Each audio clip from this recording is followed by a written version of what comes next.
क्या हाल है साथियों। मैं विकास तोमर आपके अपने trustworthy channel study for civil services पे आज आपके समक्ष लेके आ गए हैं 4 मार्च का करंट अफेयर हिंदी इंग्लिश दोनों ही भाषाओं में।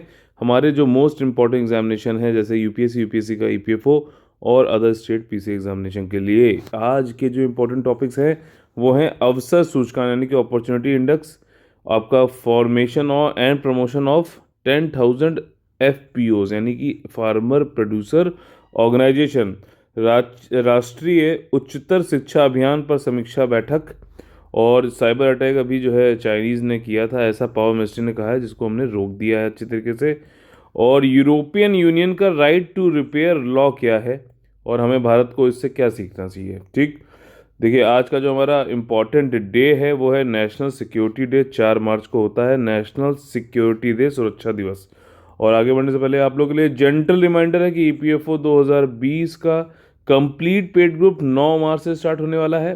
ठीक, इसको ज्वाइन कर सकते हैं आप, बिल्कुल शुरुआत से तैयारी कराई जाएगी।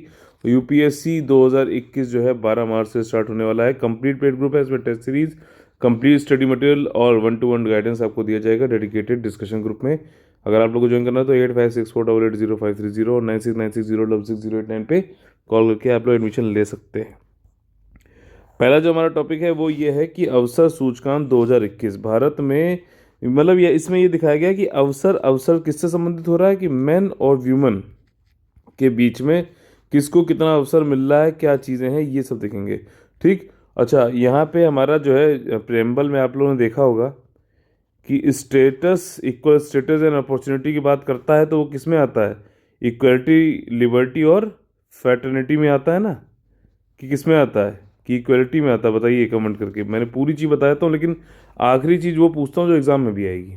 ठीक, तो भारत में कार्यरत जो वर्किंग महिलाएं हैं उनमें से 85% महिलाएं एशिया प्रशांत क्षेत्र के 60% के संबंधित औसत की तुलना में लैंगिक भेदभाव के कारण वेतन वृद्धि, मतलब वेतन बढ़ नहीं रहा है, पदोन्नति यानी प्रमोशन या रोजगार अवसर जैसे मौक़ों से चूक जाती है। मतलब भारत में जो है 85% के साथ में ऐसा भेदभाव हो रहा है। अगर आप यहीं एशिया प्रशांत क्षेत्र में देखेंगे, एशिया पैसिफिक रीजन में, तो ये एवरेज सिर्फ 60% है। ठीक, इस जो है रिपोर्ट को कौन लाया था, लिंक्डइन अपॉर्चुनिटी, लिंक्डइन जो एक वेबसाइट है आपने देखा होगा, वो लाए थे। और उन्होंने कहा है कि इंडिया में जो महिलाएं उनके साथ में ज़्यादा जो है कैरियर से संबंधित जो है भेदभाव होता है अगर आप कंपेयर करो एशिया पैसिफिक से। तो 66% महिलाओं ने ये कहा है कि हमारे साथ कुछ तो मतलब इम्प्रूवमेंट हुआ है अगर हम पेरेंट्स से अपने कंपेयर करें तो।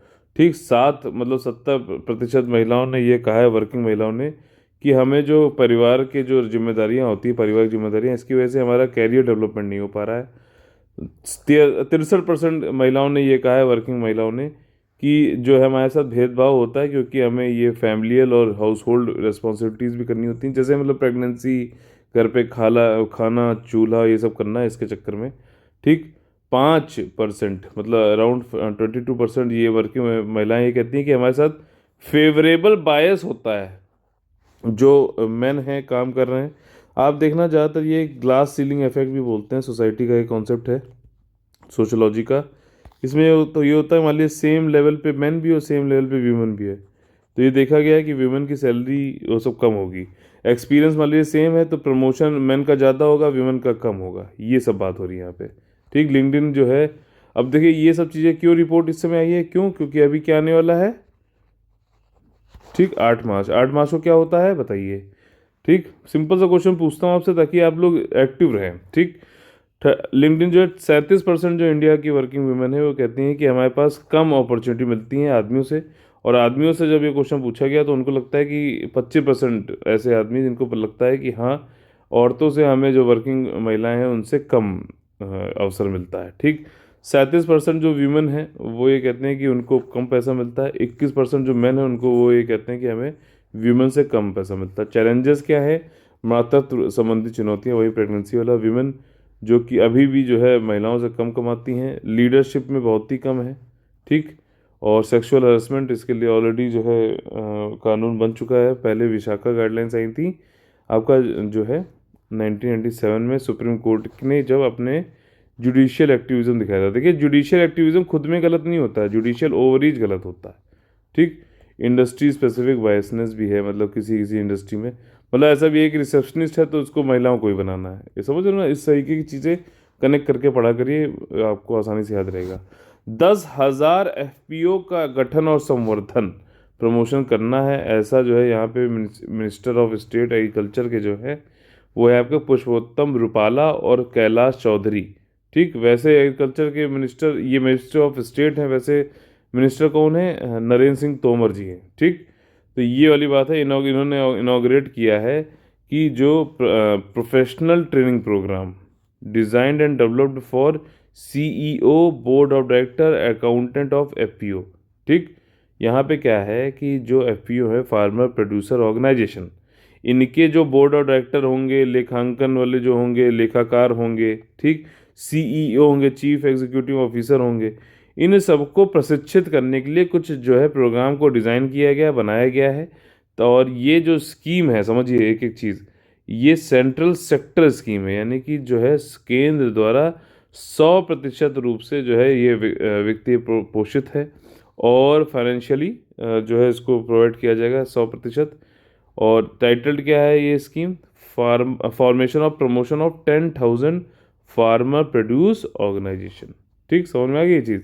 अब इसमें बस सिंपल सिंपल फैक्ट है, इस स्कीम को प्राइम मिनिस्टर मोदी जी ने चित्रकूट उत्तर प्रदेश का जो है वहाँ पे 29 फरवरी से किया था, 29 फरवरी 2020 से किया था, क्योंकि पिछले साल क्या था, लीप ईयर था। ठीक, और इसको जो है कौन, ये वेल डिफाइंड ट्रेनिंग स्ट्रक्चर कौन बना रहा है, इंस्टीट्यूट कौन सा वो जो है संस्थान है, एक तो बर्ड है जो कि लखनऊ में है, ठीक, bank institute of rural development, और दूसरा है Laxman Rao Inamdar national academy for cooperative research and development, LINAC नाम से, गुड़गांव के। ये जो है ट्रेनिंग करवाएंगे, और इनको चूज़ किया गया है संस्थानों को जो कि क्षमता को बढ़ाएंगे और ट्रेन करेंगे एफपीओस को। ठीक, ये मेन मेन चीज़ें जो है वो मैं बता रहा हूँ, इसको ध्यान रखा करिए। ट्रेनिंग एंड स्किल डेवलपमेंट जो है ये मॉड्यूल डेवलप करे जा चुके हैं, ताकि इनकी जो है एफपीओ को सशक्तिकरण किया जा सके। ठीक, अब देखिए जो इम्प्लीमेंटिंग एजेंसीज हो गई, ये बर्ड वाला हो गया, लाइनक हो गया, ठीक, are engaging cluster based business organisation. ठीक, क्लस्टर बेस्ड मतलब कुछ समूहों में जो बिजनेस की ऑर्गेनाइजेशन है, एफपीओ वाले, उनको जोड़कर पंजीकृत उनका करो, पंजीकरण करो, रजिस्टर करो। ठीक, और ताकि उनको जो है प्रोफेशनल हैंड होल्डिंग सपोर्ट दिया जाए, मतलब एफपीओ बन रहा है तो उसको कहाँ से पैसा मिलना चाहिए, कितना मिलना चाहिए, कौन सा क्रॉप कौन सी जो है जगह पे, कौन से क्लाइमेट में, ये सारी चीज़ फुल गाइडेंस, हैंड होल्डिंग का सपोर्ट जो है प्रोफेशनली ये करेंगे इम्प्लीमेंटिंग एजेंसीज, और वो भी 5 साल के लिए। ठीक, आपका देखो ये जो चीज़ें हैं ना, ये ध्यान रखा करो।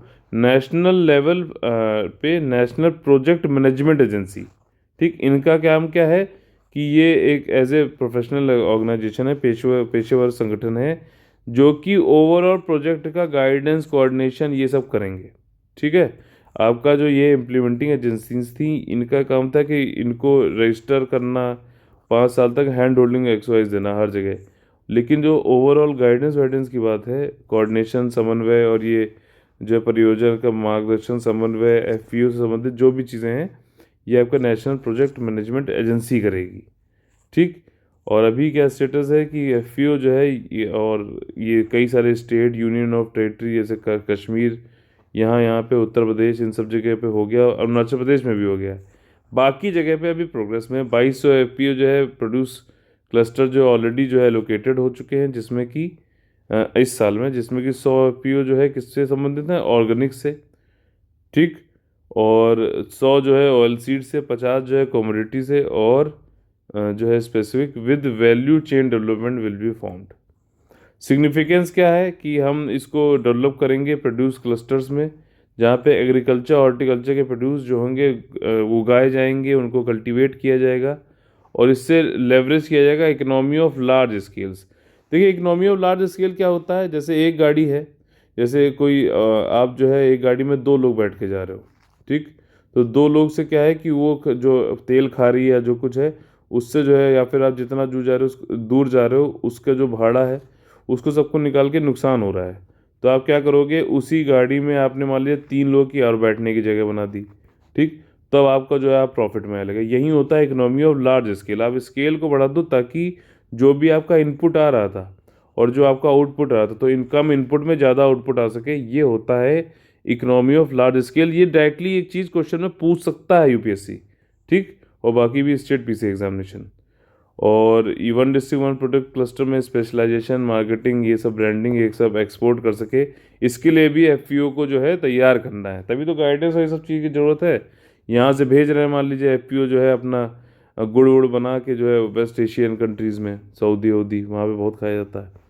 फॉर्मेशन जो है ये करना है, इस स्कीम का क्या, योजना का क्या लाभ है, ठीक। और जो है इनको इसमें यहाँ पे ये चीज़ है कि जो किसान है वो अपनी जगह पे ही रह के अपनी फसल का विक्रय को बढ़ावा मिलेगा प्रत्यक्ष रूप से, मतलब डायरेक्टली बेच सकेगा, और इससे जो इनकी इनकम भी अच्छी होगी, ठीक। और यहाँ पे ये कह रहा है कि it will also accelerate more investment, marketing and value addition. इस वाली स्कीम से क्या होगा कि ज़्यादा से ज़्यादा निवेश आएगा, मार्केटिंग भी अच्छे से हो सकेगी, ठीक। और जो है वैल्यू एडिशन भी आप कर सकते हो। फसल विपणन एवं कृषकों के क्षेत्रों के आसपास निवेश का बढ़ावा मिलेगा, जिससे ग्रामीण ग्रामीण के युवाओं भी जो है वो माइग्रेट नहीं करेंगे और वहीं पे रह के अपना रोजगार का अवसर सृजित हो सकेगा, ठीक। अगला जो हमारा जो टॉपिक है वो है एजुकेशन से रिलेटेड, और वो भी राष्ट्रीय उच्चतर यानी कि हाई एजुकेशन से रिलेटेड है। नेशनल हाई एजुकेशन जो है अभियान है, मिशन है, रूसा बोलते हैं इसको, ठीक। एजुकेशन मिनिस्टर जो हमारे कौन है, निशंक जी हैं। इन्होंने रिव्यू मीटिंग करी इस स्कीम की न्यू दिल्ली में। अब ये जो रिव्यू करने वाली मीटिंग है, ये थोड़ी स्पेलिंग यहाँ पे गलत है, ठीक। आज official to strengthen the RUSA scheme, जिसको जो है कि मतलब एक और ऐसा एक प्लान बनाओ ताकि 3.5 करोड़ स्टूडेंट जो है उनको एक्स्ट्रा पढ़ाना है, और हमारा जो ग्रॉस इनरोलमेंट रेशियो है, जीईआर है, वो 50% से बढ़ा देना है 2035 तक, ठीक। ये संख्या लिखी हुई है, ये जो है परसेंटेज में लिखा हुआ है। 2035 तक हमें 50% से, जो अभी से जो है ग्रॉस एनरोलमेंट रेशियो जो है उसको बढ़ाना है, ठीक। मान लीजिए जो एज ग्रुप है उसके हिसाब से अगर उसको हायर एजुकेशन में रहना चाहिए बच्चे को, तो उसका एनरोलमेंट हो, इसी को बोलते हैं ग्रॉस एनरोलमेंट रेशियो, ठीक है ना। ये सबका ले लोगे तो ग्रॉस आ जाएगा, ये वाली चीज़ है। The A total 7 crore student जो है वो एम्प्लॉयमेंट स्किल दैट सूट, अब मतलब हमें 7 करोड़ के टोटल इतना करना है स्टूडेंट्स को, उनको पढ़ाना है कि उनके पास ऐसी पढ़ाई कराओ कि उनका रोजगार भी हो, रोजगार योग्य कौशल हो, और उनको जो है आपका स्थानीय परिस्थितियों में यानी कि लोकल कंडीशंस में ही जो है उनको नौकरियां मिल जाए जब वो अपनी यूनिवर्सिटी या फिर कॉलेज से पास आउट हो। जो स्टूडेंट है कोई छूटे ना, उसके लिए क्या है कि डिस्टेंस लर्निंग, ऑनलाइन लर्निंग कुछ कराओ, वहाँ पे इंफ्रास्ट्रक्चर दो, इंटरनेट दो, समझ रहे हो, ये सारी चीज़ें हैं। एजुकेशन को जो है वो ऐसा बनाना है कि जो स्थानीय रोजगार है के अवसर हैं वो शिक्षा से ही बढ़ जाएं। तो इसमें कौन सी एजुकेशन देना जरूरी है, वोकेशनल एजुकेशन देना जरूरी है, ठीक है। और डिग्री कॉलेज जो है वो एक तरीके वो प्रमोट उनको करना चाहिए, और उनको अलाइन करना चाहिए किसके साथ, वन डिस्ट्रिक्ट वन प्रोडक्ट से related. One district one product समझते हैं, जैसे कि अलीगढ़ के ताले जो है मशहूर हैं, तो आप ताले, वहाँ ताले लॉक्स की जो फैक्ट्री है उसको वहाँ पे बढ़ावा दीजिए। तो यहाँ के जो बंदे हों या बंदियाँ हों, जो फिर जो लड़के और लड़कियाँ हों, वो वहाँ पे उनको एम्प्लॉयमेंट शैक्षिक संस्थानों में इस तरीके से देना चाहिए, शिक्षा इस तरीके से देना चाहिए कि उनका एम्प्लॉयमेंट यहीं लोकल जो है कंपनी में ही हो जाए। समझ रहे हो ये चीज़ है। यूनिवर्सिटी ग्रांट कमीशन जो है वो मॉनिटर करेगा, निगरानी करेगा कि किस तरीके से वर्क डन हो रहा है रूसा के अंतर्गत। तो मिनिस्ट्री भी इसकी समीक्षा करेगी हर 3 महीने में, ठीक। वहाँ पे अगर लिख दे 6 महीने में, हाफ ईयरली, ये सब नहीं, 3 महीने में, ठीक, हर क्वार्टर में। राष्ट्रीय उच्चतर शिक्षा अभियान जो है ये नेशनल हायर एजुकेशन मिशन है, ये एक होलिस्टिक मतलब समग्र जो है स्कीम है विकास के लिए आपका हायर एजुकेशन का।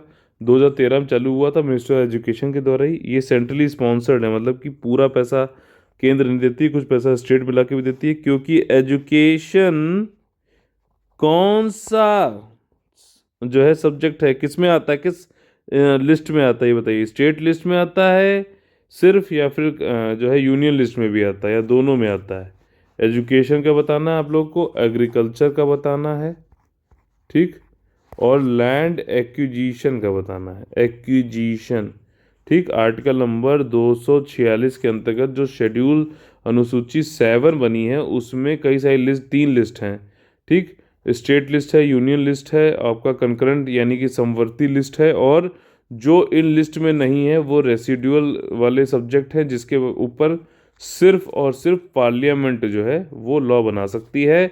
और मान लीजिए स्टेट लिस्ट का कोई लॉ बनाया गया और यूनियन लिस्ट में कोई लॉ बनाया गया, दोनों में कुछ कॉन्फ्लिक्ट हो गया तो यूनियन लिस्ट वाला ही जो पार्लियामेंट ने लिस्ट बनाया है लॉ वो माना जाएगा। ठीक, तो शेड्यूल 7 भी देखिए, छोटा सा आपको मैंने वैल्यूटेशन भी करा दिया। यही वाली चीज़ें आप नोट्स में लिखा करिए, बाकी पीडीएफ से पढ़ा करिए। ठीक, और फंडिंग जो है इसकी सेंट्रली स्पॉन्सर्ड होगी इससे स्टेट के साथ में मिलकर। ठीक, और 1500 करोड़ प्रति ईयर इसमें खर्चा किया जा रहा है। इसमें उद्देश्य देखिए वही है कि इक्वल डेवलपमेंट हो, सारे सारे जो हायर इंस्टीट्यूशंस हैं, जो उच्च संस्थान है, सभी का जो है डेवलपमेंट हो बराबरी से, और जितनी भी वीकनेस हो उनको ख़त्म किया जाए, और एक तरीके से ट्रांसफॉर्म कर देना है, पूरा परिवर्तनकारी सुधारों की शुरुआत करना है, और ओवरऑल जो गुणवत्ता है वो उसको जो है बढ़ाना है, इम्प्रूव करना है।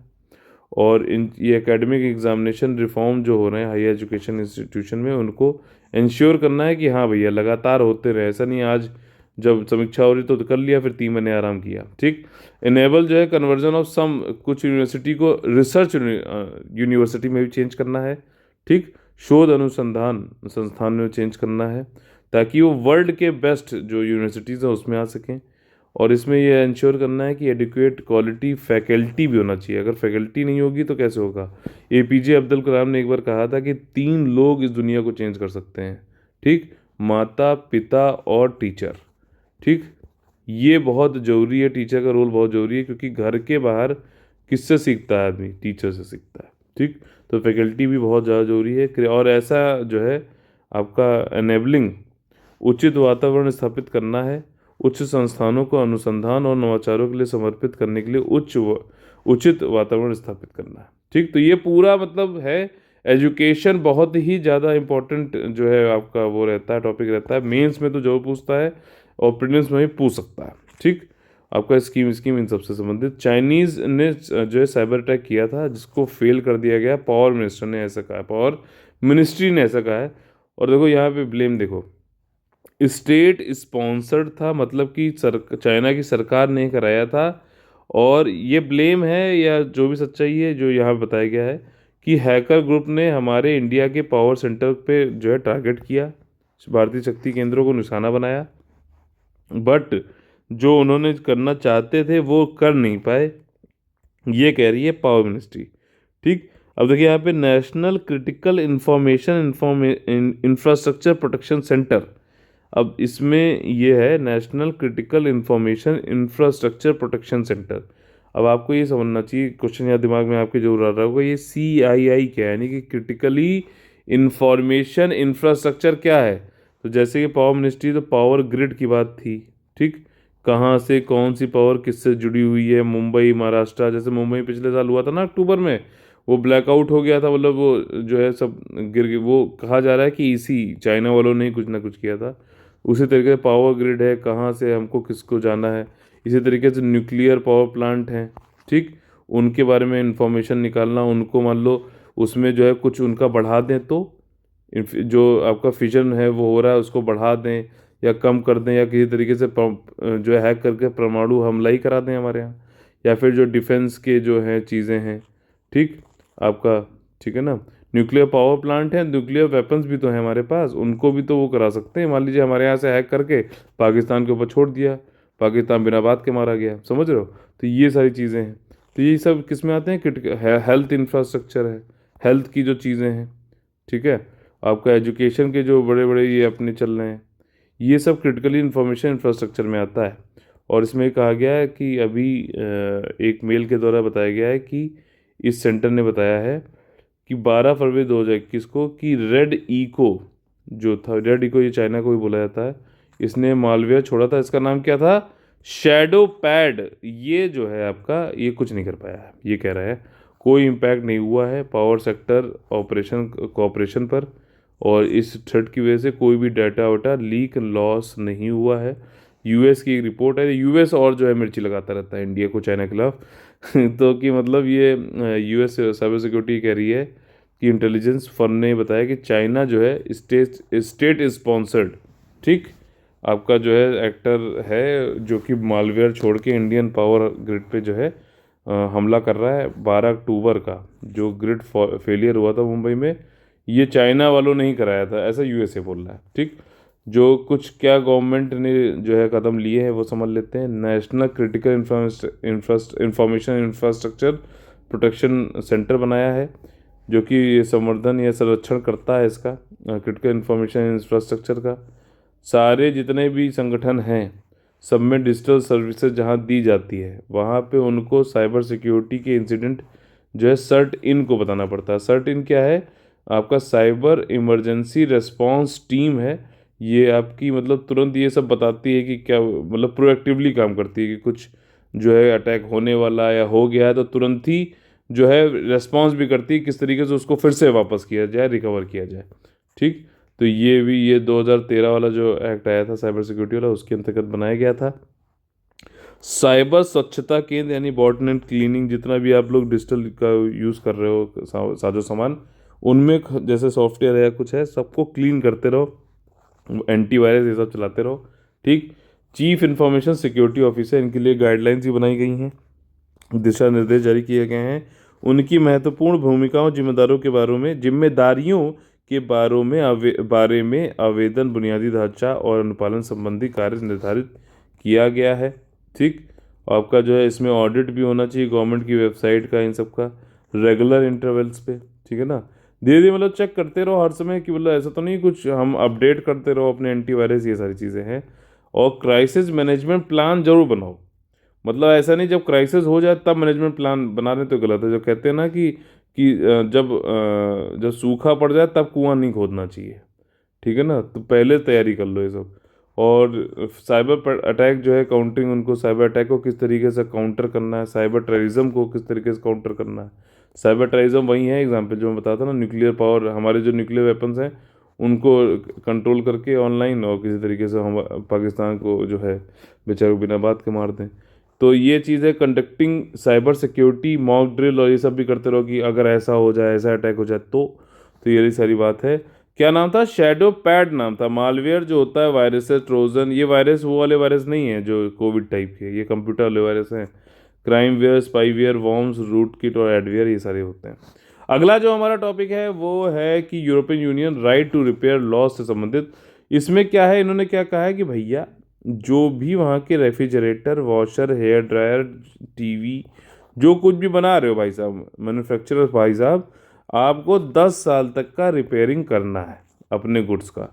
आज आपने बेचा तो 10 साल तक रिपेयरिंग कराओ। ऐसा क्यों कहा गया है? कई सारी चीज़ें उन्होंने कही कि ऐसा तुम चिपका के या फिर उसको जोड़ते हो कि वो उसको एक बार खोल दिया तो रिपेयर हो ही नहीं सकता, जुड़ ही नहीं पाएगा, उसको तोड़ना ही पड़ता है। ऐसे टूल्स नहीं है हमारे पास कि उसको मतलब नहीं होते हैं उपभोक्ता के पास में कि उसको सही से खोल सके, तो तुम ही इसको जो है रिपेयर करने का जिम्मा लो अगले 10 साल तक। ये सिंपल सी बात यहाँ पे कही गई है। यूरोपियन यूनियन के यूरोपियन पार्लियामेंट ने लॉ भी ले आए हैं और इसमें यही कहा गया है, राइट टू रिपेयर रूल बना दिए गए। मॉडर्न उसमें यही है कि स्पेशलिस्ट टूल चाहिए होते हैं और ताकि उसको खोला जा सके। रिवेटेड होता है, आजकल आपने देखा होगा कि एक बार उसको खोल दो फिर टूट जाता है, फिर उसके बाद वो बन ही नहीं सकता। ठीक, और स्पेयर पार्ट वार्ट नहीं होते, यही सारी चीज़ें इसमें बताई हैं। यूरोपियन यूल मैन्युफैक्चरिंग और प्रोफेशनल रिपेयर कंपनी जो है इंस्टॉल करेगी ये सारी चीज़ें नए रूल के अनुसार। और जो नई डिवाइसेस हैं उनके साथ रिपेयर मैनुअल ये सब दिया जाएगा, लेकिन फिर भी यह जिम्मेदारी किस पर जाएगी? आपका जो है मैन्युफैक्चरिंग उस पर ही जाएगा। और यहाँ पे कुछ ऐसा भी उन्होंने बताया कि कन्वेंशनल टूल्स अगर मान लो उन्होंने यूज़ करके डिसमेंटल कर दिया, ठीक, और when they really can not fixed anymore, तो उनको मतलब कम से कम रिसाइकलिंग के लिए भेज दें, ताकि 3R, कौन सा? रिड्यूस, रीयूज़ और रिसाइकलिंग। रिड्यूस करो जो भी ई वेस्ट है, और रीयूज़ करो जो भी यूज़ हो सकता है, और रिसाइकिल कर दो ताकि कुछ जो है ये मटेरियल का वो कम हो, सस्टेनेबल डेवलपमेंट बढ़ सके।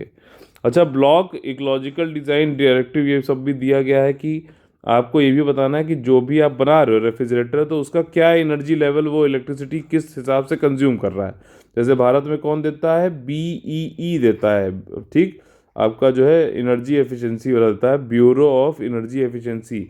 ये दिखाता है ना, ये 5 स्टार है कि 6 स्टार, ओ सॉरी 5 6 तो होता नहीं है, 5 स्टार है कि 2 स्टार है। ये मिनिस्ट्री ऑफ पावर के अंतर्गत आता है। एनर्जी एफिशिएंसी एनर्जी की दक्षता को बताता है, ठीक। और इसी साथ साथ इन्होंने ये भी कहा है कि कितना लाउड है डिवाइसेस, इस पे भी आप लोग को इन्फॉर्मेशन देनी होगी। देख रहे हो कितनी बात कर रहा है। हमारे यहाँ तो जो है रेफ्रिजरेटर या फिर भारत में जो बना देंगे तो वो घें घों घाँ करता रहेगा, उससे कोई बात ही नहीं होती है। तो ये वाली चीज़ है।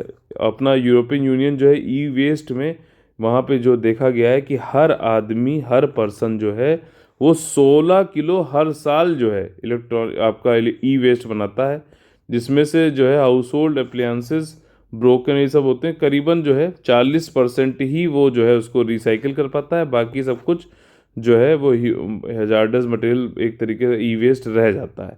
और ज़्यादातर तो देखा गया है ये सब जो यूरोपियन यूनियन में या फिर इधर के जो अमीर देश हैं, ये क्या है कि ये विकासशील देशों में ये डंप कर देते हैं ई वेस्ट। समझ रहे हो, वहाँ पे मतलब कुछ गंदगी हो गई तो उसको उठा के सीधे यहाँ डंप कर दिया, और यहाँ पे फिर अपना जो है वो अपना करते हैं भाई, कुछ ना कुछ उसमें से कुछ मटेरियल निकाल लिया, कुछ कर लिया, ये सारी चीज़ें हैं। ई वेस्ट क्या होता है, ये आपका कुछ इलेक्ट्रॉनिक या इलेक्ट्रॉनिक डिवाइसेस से संबंधित होता है। और जैसे सीडी है तो ये भी एक ई वेस्ट में ही आएगा। ये मत समझिएगा कि ये तो प्लास्टिक की है यार। कंप्यूटर हार्डवेयर जो भी है, फिर उसके साथ में एंसिलरी जो भी चीज़ें हैं, वो सब कुछ आपका जो है ई वेस्ट में आता है, ठीक। मोबाइल फ़ोन ये सब तो ही है, उनका मतलब होना ये चाहिए ई वेस्ट का कि रीयूज़ हो जाए, रीसेल हो जाए, सेल्वेज हो जाए, ठीक है ना, पुनर्विक्रय हो जाए, निस्तारण हो जाए, रिसाइकलिंग, ये सारी चीज़ें हैं। अच्छा, यहाँ पे देखिए डायग्राम भी दे रखा है। ई वेस्ट के इंडिया में क्या इनिशिएटिव लिए गए हैं, ई वेस्ट क्लीनिंग है, आपका ई वेस्ट मैनेजमेंट रूल्स बनाए गए हैं, जिसमें एक्सटेंडेड प्रोड्यूसर जो है रिस्पॉन्सिबिलिटी की बात करी गई है। EPR सेल फोन ये क्या है, ये दोनों सेल फोन है, ठीक। ये तो वो कीबोर्ड था बल्कि। और इसके बाद जो है सेल फोन फिर से आ गया। ये मतलब ये तो वो वाला है एप्पल का जो म्यूज़िक वाला सुनने वाला आता था, ठीक। और audio video printer monitor computer ये सारी चीज़ें हैं, ठीक। ये रहा एक सिंपल सा यूरोप का जो है डायग्राम। आप लोग के लिए मैपिंग एक्सरसाइज जो है आज वो है यूरोप से संबंधित। अटलांटिक ओशियन आपको देखना है, ये नॉर्थ सी आपका जो है ये एस्टोनिया लातविया और जो है इथुआनिया जो है आपका। ब्लैक सी से संबंधित कौन कौन से जो है, यूक्रेन है, ये क्रीमिया है, ठीक। ये अजोव सी है, ठीक है। अब तो याद हो गया होगा, इतनी बार मैंने आप लोग को कराया है। मेडिटेरियन सी है, इससे रिलेटेड कौन कौन से वेस्ट एशिया से कंट्री जुड़ती हैं, यूरोप की कौन जुड़ती है, अफ्रीका कौन जुड़ती है, सब देखना है आप लोग को, ठीक। आपका जो है यहाँ पे कौन सी नदी है, ठीक। टर्की यहाँ पे रहा, आपका जो है साइप्रस कहाँ पर है, ये जिब्राल्टर है, जिब्राल्टर से ये आपका स्ट्रेट है, ठीक है। आपका कैस्पियन सी के आसपास कौन कौन सी कंट्रीज़ हैं, ठीक। फिनलैंड हो गया, फरो आइलैंड कहाँ पर है, इम्पोर्टेंट है ये, ठीक। ये इस तरीके से इसको देखा होगा कई बार, लोकेशन देखोगे तो याद हो जाएगा। अगला जो हमारा जो सेक्शन है अपने हमारे रोज के करंट अफेयर का, वो है कॉमन का ISP से। इसमें हम ये समझते हैं कि किस तरीके से पढ़ने के बाद में एग्जाम में हमें क्वेश्चन करने चाहिए। आर्टिका आर्टिका M से संबंधित कुछ स्टेटमेंट दिए, फॉल्स वाला देखना है। इंडिया ने ये लॉन्च कर दी है पहली सैटेलाइट जो आर्टिक जो है आपका ये जो उत्तरी ध्रुव है उसके ऊपर, ये जो पोलर ध्रुवीय एरिया जो है ये आर्कटिक उसको बोलते हैं ना, सर्किल। तो इसके जो क्लाइमेट, उसका कैसा क्लाइमेट है, कैसा जलवायु है, कैसा पर्यावरण है, इन सब के बारे में जानकारी देगा आर्कटिका M, ठीक है। तो क्या स्टेटमेंट सही है गलत है, और गलत पूछा गया है। दूसरा ये है कि ये कंटिन्यूस मॉनिटरिंग करेगा northern territory of Russia and seas of Arctic Ocean. अब देखो ये दोनों लोग जो है स्टेटमेंट कॉन्ट्राडिक्टरी हो गए। अगर ये इंडिया ने लॉन्च किया है तो ये रशिया के ऊपर क्यों भैया टेरिटरी, और रशिया अगर करने देगा क्या इंडिया को, तो इसमें से एक तो कोई गलत है, ठीक। तो पहला वाला गलत है, एक्चुअली रशिया ने किया है लॉन्च, ना कि इंडिया ने, ठीक। तो पहला वाला गलत हो गया, तो पहला ही वाला आंसर है। मॉनिटरिंग सिस्टम जो है इसमें 2 सैटेलाइट होंगी, सेकंड सैटेलाइट 2023 में लॉन्च करी जाएगी, जिस ठीक। अभी आर्कटिका M नाम से रशिया ने किया है। सोयूज जो है रॉकेट था जिस पे चढ़ के ये सैटेलाइट गया है, कजाकिस्तान से लॉन्च किया गया था, ठीक। ये ध्यान रखना, वहाँ पूछ ले कि रशिया से लॉन्च किया गया था, नहीं, कजाकिस्तान से। और सुगम्य भारत ऐप एक बनाया गया, इससे संबंधित कौन कौन से जो स्टेटमेंट है वो ट्रू है बताना। सोशल जस्टिस एम्पावरमेंट के जो मिनिस्टर हैं थावर चंद गहलोत, इन्होंने सुगम भारत ऐप का जो है फॉर पर्सन विद डिसेबिलिटीज़ इसको लॉन्च किया है, भी विमोचन किया है। ठीक। और इसमें जो है 12 रीजनल लैंग्वेज है। क्या इस चाहिए? नहीं, गलत है। 10 रीजनल लैंग्वेज है, इसलिए दूसरा गलत हो गया। तो कौन कौन से एलिमिनेट हो गए आपके ऑप्शन? 3 ऑप्शन एलिमिनेट हो गए, आपका जो आंसर यहाँ तैयार है। ठीक। तो सुगम भारत ऐप जो है ये डेवलप किया गया है आपका department empowerment for person with disability, जो दिव्यांग जन है हमारे उनके लिए। और ये डिपार्टमेंट जो है ministry of social justice and empowerment के अंतर्गत आता है। 10 रीजनल लैंग्वेज में इसमें बात करी गई। इसमें आप फोटो अपलोड कर सकते हैं प्रीमाइसेस की, जहाँ पे आपको एक्सेसिबिलिटी मतलब कि उनको सुगमता, डिसेबल्ड पर्सन को, जैसे आप देखते हो ना कि गवर्नमेंट ऑफिसेज में जा रहे हो तो व्हील चेयर से ऊपर जाने का है ही नहीं, वहाँ पे स्टेयर्स बनी, कैसे जाएगा विकलांग व्यक्ति? ये चीज़ है, तो उसको सुगम बनाने के लिए ये सारी चीज़ें हैं कि आप उसमें आप जाओ, एप्लीकेशन में फ़ोटो अपलोड कर दो, देखो यहाँ कुछ हो ही नहीं रहा, फिर उसको सही किया जाएगा। अच्छी चीज़ है। नागरिकों के हाथ में जो है वो दिया जा रहा है, पावर दिया रही है। ठीक। एक्सेसिबल इंडिया कैंपेन के अंतर्गत किया गया है। आईसीटी, इकोसिस्टम और ट्रांसपोर्टेशन सेक्टर, इन सबको जो है आपको इसमें 3 है पिलर एक्सेसिबल इंडिया कैंपेन का, कि ऐसा वातावरण बनाओ, ऐसा जो है ट्रांसपोर्टेशन सेक्टर बनाओ, ऐसा मदद लो आईसीटी इंफॉर्मेशन कम्युनिकेशन टेक्नोलॉजी का, इकोसिस्टम का, कि जो है भारत को जो है सुगम बनाना, यानी कि एक्सेसिबल इंडिया बनाना है। एक हैंडबुक भी दिया गया है फोटो डाइजेस्ट के नाम से। इसमें जो है 10 बेसिक फीचर एक्सेसिबिलिटी के दिए जाएंगे पिक्टोरियल फॉर्म में। ठीक। उसको देखो, सीखो कि भैया, जैसे आपने हॉस्पिटल में देखा होगा स्ट्रेचर को ले जाने का, पूरी बड़ी जो है लिफ्ट भी होती है, स्ट्रेचर को ले जाने के लिए स्लाइड्स बने होते हैं स्टेयर्स के अलावा, ताकि जो आसानी जा सके, ये इसीलिए तो होता है। ठीक। तो आज का हमारा सेशन खत्म होता है, और अगर आपको लोग को अच्छा लगा हो तो प्लीज़ लाइक शेयर सब्सक्राइब जो कर नहीं रहे हो यार आप लोग, क्या देखते ही आप लोग को अच्छा लगे तो क्या आप लोग को लाइक नहीं करना चाहिए? ठीक। आपको लोगों के लिए तो ये लाइक फ्री है, लेकिन हमारे लिए बहुत बड़ा मोटिवेशन का फैक्टर है। ठीक। और हमारा जो है पेड ग्रुप यूपीएससी का 9 मार्च से, और यूपीएससी ईपीएफओ का 9 मार्च से, यूपीएससी सिविल सर्विसेज का 12 मार्च से स्टार्ट हो रहा है। आप लोग कॉल कर सकते हैं 8564880530 9696066089 पे। तो मिलेंगे आप लोग से फिर से कल सुबह 6 बजे। तब तक के लिए जय हिंद, जय Bharat, all the very best है।